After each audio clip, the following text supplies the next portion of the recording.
예레미야 11장 18절에서 12장 6절까지의 말씀입니다.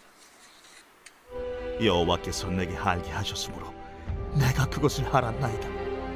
그때 주께서 그들의 행위를 내게 보이셨나이다. 나는 끌려서 토살당하러 가는 순한 어린 양과 같으므로 그들이 나를 해하려고 꾀하기를 우리가 그 나무와 열매를 함께 박멸하자. 그를 살아있는 자의 땅에서 끊어서 그의 이름이 다시 기억되지 못하게 하자 함을 내가 알지 못하였나이다. 공의로 판단하시며 사람의 마음을 감찰하시는 만군의 여호와여, 나의 원통함을 주께 아뢰었사오니 그들에게 대한 주의 보복을 내가 보리이다 하였더니 여호와께서 아나도 사람들에 대하여 이와 같이 말씀하시되 그들이 네 생명을 빼앗으려고 찾아 이르기를 너는 여호와의 이름으로 예언하지 말라. 두렵건대 우리 손에 죽을까 하노라 하도다.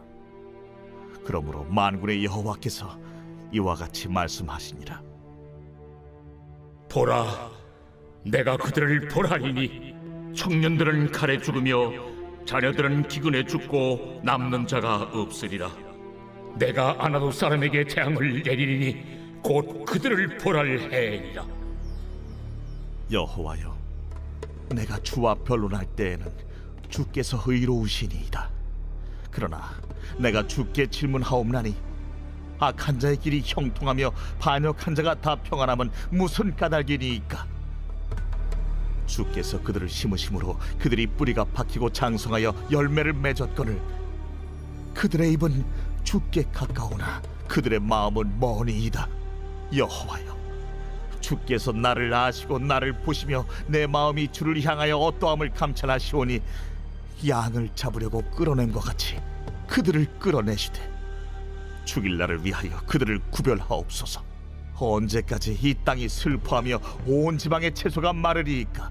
짐승과 새들도 멸절하게 되었사오니 이는 이 땅 주민이 악하여 스스로 말하기를 그가 우리의 나중 일을 보지 못하리라 함이니이다. 만일 네가 보행자와 함께 달려도 피곤하면 어찌 능히 말과 경주하겠느냐? 네가 평안한 땅에서는 무사하려니와 요단 강물이 넘칠 때는 어찌하겠느냐? 내 형제와 아버지의 집이라도 너를 속이며 내 뒤에서 크게 외치나니 그들이 내게 좋은 말을 할지라도 너는 믿지 말지니라. 아멘. 우리가 여러분 복음서를 보게 되면 예수님께서 가시는 곳마다 이렇게 배척을 당하시는 것을 볼 수가 있습니다. 특별히 더 안타까운 거는 예수님께서 고향에 가셨는데 고향 사람들마저도 예수님을 외면하는 그런 모습을 우리가 이제 복음서를 보게 되면은 알게 되죠. 아니, 고향 사람들이 예수님이 왔으면 야, 예수님이 우리에게까지 왔구나. 와, 다른 지역에서도 하나님의 능력을 나타내셨는데 우리 고향에서도 예수님의 좀 능력이 나타나시겠구나라고 그렇게 반기면서 이렇게 예수님을 환영하면 좋은데 그렇지를 않았다는 겁니다. 또 예수님께서 친히 이렇게 이야기를 하셨어요. 마태복음 13장 57절에 보니까 예수를 배척한지라 예수께서 그들에게 말씀하시되 선지자가 자기 고향과 자기 집 외에서는 존경을 받지 않음이 없느니라 하시고 이렇게 이야기했습니다. 그러니까 이런 거죠. 고향에 갔는데 고향 사람들이 예수님을 환영하지 않은 그 이유는 예수님을 잘 안다라고 생각을 했기 때문입니다. 사람들이 내가 알던 그 예수가 어떻게 메시아가 되겠느냐라고 그렇게 내가 알았던 예수가 오히려 예수님을 믿는데 발목을 잡는 그런 일이 된 거죠. 또 그런 태도를 가지고 있었습니다. 그래서 예수님께서 말씀하실 때 내가 가는 길이 좁은 길이다 라고 그렇게 이야기를 하셨던 그 말씀이 기억이 납니다. 또 여러분 오늘 말씀해 보면은 예레미야도 동일한 일이 지금 일어나고 있거든요. 여러분 21절의 말씀을 보시면 아나돗 사람들이 나옵니다. 이 아나돗은 어디냐? 예레미야의 고향이거든요. 근데 그 고향에 갔는데 고향 사람들이 지금 예레미야의 생명을 한마디로 말하면 죽이려고 하는 마음을 그들이 가지고 있는 겁니다. 가끔 여러분 우리 정치하시는 분들을 좀 보시게 되면은 정치하는 분들이 보통 정계에 입문을 할 때 어떻게 하느냐? 보통 자기 고향으로 가거든요. 그 고향에 가는 이유는 자기를 알고 자기의 기반 세력이 있기 때문에 고향으로 그렇게 가죠. 거기서 출마하면 나를 알고 나를 지지해 준 사람들이 많기 때문에 그런 경우입니다. 또 그렇게 이야기하잖아요. 나를 좀 믿어달라. 내가 이렇게 잘 해볼 테니까 나를 좀 지지해달라라고 이렇게 호소하는 경우들을 보게 되는 거죠. 그리고 사람들이 나를 도와줄 거라고 믿기 때문에 고향에 가서 보통 그런 일들을 많이 합니다. 그런데 오늘 말씀에 보면 그 반대, 정반대. 아니 고향에 가서 지금 말씀을 전하려고 하는데 예레미야가 오히려 고향 사람들은 예레미야를 좋아하지 않는, 미워하고 싫어하다가 심지어는 죽이려고까지 하는 그런 모습을 보고 있는 겁니다. 여러분 그 이유가 있습니다. 지금 예레미야가 외치는 얘기가 어떤 얘기들이었어요? 여태까지 우리가 보호하면서 예레미야가 외치는 이유, 너희들 문제라는 거예요. 너희 잘못하고 있다는 거예요. 너희 돌아오라는 거예요. 그리고 바벨론이 쳐들어올 텐데 어떡하라?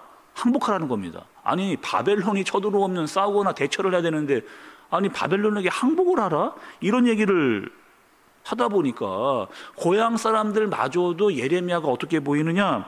매국노로 보이는 거. 매국노. 저런 말 하는 저 사람 저거 죽여야 된다라고 그렇게 처형을 하자, 이런 상황에 이르게 된 거죠. 그러니까 어디를 가도 환영받지 못하고 인정받지 못하고 말씀을 전해도 듣지 않는 사람들의 모습을 보면서 예레미야의 마음, 여러분 마음이 더 힘들고 어려웠을 거라고 생각이 되어집니다. 또 오늘 말씀에 보면 예레미야가 하나님께 물어보는 질문의 내용들이 있어요. 여러분 12장 1절의 말씀을 좀 보세요. 12장 1절의 말씀입니다. 여호와여, 내가 주와 변론할 때에는 주께서 의로우시니이다. 그러나 내가 주께 질문하옵나니 악한 자의 길이 형통하며 반역한 자가 다 평안함은 무슨 까닭이니까? 이렇게 얘기합니다. 한마디로 말하면 뭐라고 이렇게 이야기하는 거예요. 하나님, 아니, 저 악한 사람들, 하나님 믿지도 않고 하나님 알지도 못하는 사람들, 저 사람들은 어떻게 저렇게 더 잘 사는 겁니까? 아니 더 잘 먹고 또 떵떵거리면서 또 그렇게 사는 그런 모습, 그거 하나님 이거 어떻게 된 겁니까? 라고 그렇게 지금 예레미야가 하나님께 묻고 있는 거예요. 아니 너무한 거 아니냐는 거죠. 나는 하나님을 믿고 있는데 이렇게 어렵고 힘든데, 아니 안 믿는 사람은 저렇게 잘 먹고 잘 사는 거 이거 하나님 맞는 겁니까? 불공평한 거 아닙니까? 이렇게 지금 물어보고 있는 겁니다. 여러분들 어떠세요? 예레미야의 질문뿐만 아니라 우리도 이럴 때가 있잖아요. 나는 하나님 믿고 있는데 하나님 믿지 않는 사람이 더 잘 먹고 잘 살고 떵떵거리고 사는 거 보면은 아니 좀 불공평한 거 아닌가? 나는 하나님 믿는데 저 사람은 하나님 안 믿는데도 저렇게 잘 사는 게 맞는가? 여러분 이런 고민을 할 때가 있다는 거죠. 근데 우리만 이런 고민을 한 게 아니고 예레미야만 고민을 이렇게 한 게 아니고 사실 우리가 성경 여러 곳에서 살펴봤습니다. 시편에서 여러분 아삽이 이런 고민했잖아요. 아삽이 아니 하나님 어떻게 악인이 더 잘 살 수가 있는 겁니까? 이렇게 고민했던 우리가 시편의 말씀 볼 때 우리가 봤거든요. 아삽에 대해서. 또 선지자였던 그 하박국도 이런 거 가지고 고민했습니다. 하나님 어떻게 믿지 않는 사람들이 더 잘 사는 거 이거 말이 됩니까? 특히 악인이 더 잘 되는 거는 이거는 진짜 불공평한 아닙니까? 이렇게 이야기를 하는 거죠. 근데 그럴 때마다 하나님께서 하시는 말씀이 있어요. 여러분 뭐라고 말씀하셨을까요? 그럴 때마다 그런 질문을 하는 사람들마다 하나님께서 그들에게 뭐라고 이야기를 하셨을 거예요. 악인이 심판받는 거 그거는 네가 걱정하지 말라는 거예요. 악인이 심판받는 것 그거는 네가 걱정하지 말라는 거. 내가 다 알아서 할 테니까 너는 걱정하지 말라는 거예요. 그리고 너는 너 자신을 잘 살펴봐라. 이렇게 이야기하시는 겁니다. 중요한 거는 그 악인이 아니고 너다. 너가 더 중요하다. 너는 똑바로 하지도 않으면서 다른 사람을 탓할 필요가 없다. 그러니 정신을 차리고 너를 보라는 거예요. 너 자신. 그리고 너의 민족들을 지금 살펴봐라. 이렇게 하나님은 늘 이야기를 하셨습니다. 또 여러분 오늘 말씀에서 5절과 6절의 말씀을 좀 보세요. 5절과 6절의 말씀. 만일 내가 보행자와 함께 달려도 피곤하면 어찌 능히 말과 경주하겠느냐. 내가 평안한 땅에서는 무사하려니와 요단강 물이 넘칠 때에는 어찌하겠느냐. 내 형제와 아버지의 집이라도 너를 속이며 내 뒤에서 크게 외치나니 그들이 내게 좋은 말을 할지라도 너는 믿지 말지니라. 여러분 이거 무슨 말, 아니 하나님께서 이야기를 해주시는데 이거는 무슨 말 하는 거죠? 예레미야가 질문을 했는데 하나님이 마치 좀 동문서답하는 것 같은, 이게 무슨 말인지 잘 모르겠다 이런 생각이 들 수도 있다는 거예요. 근데 지금 여기서 내가 당한 일은 여러분 어떤 일이냐면은 고향 사람들이 나를 죽이려고 하는 그 일이에요. 그 일이 뭐다? 고향 사람들이 나를 죽이려고 하는 그 일. 근데 앞으로 네가 당할 일은 그보다 더 크고 더 힘들다. 이 얘기를 지금 하나님께서 해주시는 거거든요. 두 가지의 비유를 합니다. 좀 잘 보세요. 두 가지의 비유를 하세요. 먼저 여러분 5절 처음 부분을 보시면 만일 내가 보행자와 함께 달려도 피곤하면 어찌 능히 말과 경주하겠느냐. 이 비유 여러분. 이런 말입니다 여러분. 내가 어떤 사람과 100m 달리기 시합을 했어요. 어떤 사람과 내가 100m 달리기 시합. 어떻게 뛰는 거예요? 정말 전력으로 힘을 정말 다 해가지고 100m를 열심히 뛰었습니다. 뛰고 나니까 얼마나 힘이 들어요. 막 헉헉대잖아요. 너무 힘이 들어가지고 헉헉헉 대는 겁니다. 근데 그 같이 떴던 그 악인, 그 옆에 떴던 그 사람이 악인이야 악인. 악인하고 막 달리기를 한 거예요. 얼마나 이 사람이 힘든 거예요? 근데 그건 아무것도 아니라는 거예요. 너는 앞으로 경주하는 말과 뛰게 될 것이다. 아니 옆에 있는 지금 악인하고 100m를 달려왔는데 그건 아무것도 아니라는 거예요. 앞으로 경주마와 너는 또다시 경기하게 될 것이다. 얼마나 지금 100m 달려서 이것도 막 숨이 가쁜데 앞으로 말이랑 뛴다라고 하는 것 이거 얼마나 힘드냐 말이죠. 또 있습니다 여러분. 그 5절 부분에 또 뒷부분을 보시면은 내가 편안한 땅에서 무사하려니와 요단강 물에 넘칠 때에는 어찌하겠느냐 이렇게 이야기합니다. 하나님 이렇게 이야기하시는 거죠. 예레미야 너 지금 악인에게 시달리고 있잖아. 근데 그거는 지금 안전한 땅에 넘어진 거다. 지금 예레미야 너 지금 힘들다고? 그거는 지금 안전한 땅에 넘어진 거야. 앞으로 너에게 어떤 일이 있을 거냐면은 요단강 깊은 물에 빠지게 될 거다. 와, 여러분 생각해 보세요. 지금 오히려 지금 넘어진 거는 지금 다른 사람들이 널 죽이려고 하는 거는 그냥 안전한 땅에 넘어진 정도야. 앞으로는 요단강 물에 빠지게 될 거야. 이렇게 이야기를 하는 거죠. 아니 지금도 힘든데 더 힘든 일을 당하게 될 거야. 이렇게 이야기하시는 거야 하나님께서. 더 힘든 일은 여러분 어떤 일일까요? 지금 고향 사람들이 나를 죽이려고 하는 것보다 더 힘든 일. 그건 나라가 망하는 일이에요. 나라가 망하는 일. 그런 일을 당하게 될 거죠. 참 예레미야가 마음이 힘들고 어려웠을 거라고 말씀을 보게 되면은 깨달아집니다. 오늘 예레미야는 두 가지의 문제에 봉착했어요. 한 가지는 내가 믿었던 사람들, 고향 사람들마저 나를 외면하고 나를 죽이려고 하는 살해 위협입니다. 첫 번째는. 두 번째는 무엇이냐? 악한 자가 잘 사는 거예요. 악한 자가 형통한 겁니다.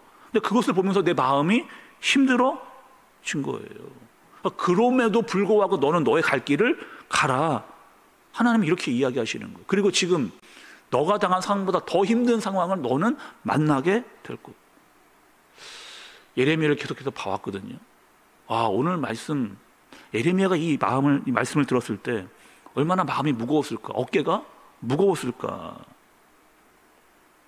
그런데 여러분 끝까지 예레미야가 그 길을 갈 수 있었던 이유는 뭐였을까요? 예레미야 끝까지 그 길을 포기하지 않고 선지자 역할을 감당했던 이유는 여러분 뭐였을까요? 공의의 하나님을 믿은 겁니다. 공의의 하나님이 반드시 책임질 거라고 하는 그 사실을 믿은 거예요. 반드시 하나님께서 악인을 처벌하시고 반드시 이 나라 이 민족을 그냥 내버려 두시지 않을 거라고 하는 그 마음을 예레미야가 놓치지를 않았던 거죠. 지금 나에게 고통과 마음의 어려움이 있어요. 나를 죽이려고 하는 사람과 나를 악인들이 더 잘 되는 그 꼴을 보고 있습니다. 그러나 나는 어떻게 한다? 믿음으로 가는 거. 믿음으로 가는. 여러분 때론 우리도 신앙생활하면서 이런 일들이 있을 수 있거든요. 힘들고 어려운 일이 있을 수도 있습니다. 다른 사람이 잘 되는 거, 특별히 악인이 잘 되는 것 보면서 마음이 힘들 수가 있습니다. 그럼에도 뭐 하라는 거예요? 공의의 하나님을 믿고 놓치지 말라는 겁니다. 끝까지 믿음으로 살라는 거예요. 특별히 하나 더 중요한 것은 예레미야의 이 상황보다, 예레미야가 당하고 있는 이 상황보다 더 중요한 것은 믿음이다. 믿음으로 넌 그 길을 가라 말씀을 하시는 겁니다. 오늘 이 말씀이 저와 여러분들에게 중요한 깨달음으로 상황보다 믿음을 가지고 주님을 의지하고 주의 말씀대로 살아가는 저와 여러분들 되어지시기를 예수님의 이름으로 축복합니다. 기도하겠습니다. 하나님 아버지, 예레미야에게 많은 아픔이 있었습니다. 죄와 타락이 있는 곳에 회개를 외쳐야 했습니다. 또 믿는 사람들로부터의 위협과 배신이 있었습니다. 그러나 끝까지 하나님의 공의를 의지했습니다. 하나님, 이 땅을 살아가면서, 어두워져가는 이 땅을 살아가면서 우리도 상황보다 믿음으로 말미암아 이 땅을 살아갈 수 있도록 하나님의 말씀을 붙잡고 그분의 공의를 의지하는 우리가 되어지도록 주님께서 인도하여 주옵소서. 예수님의 이름으로 기도드리옵나이다. 아멘.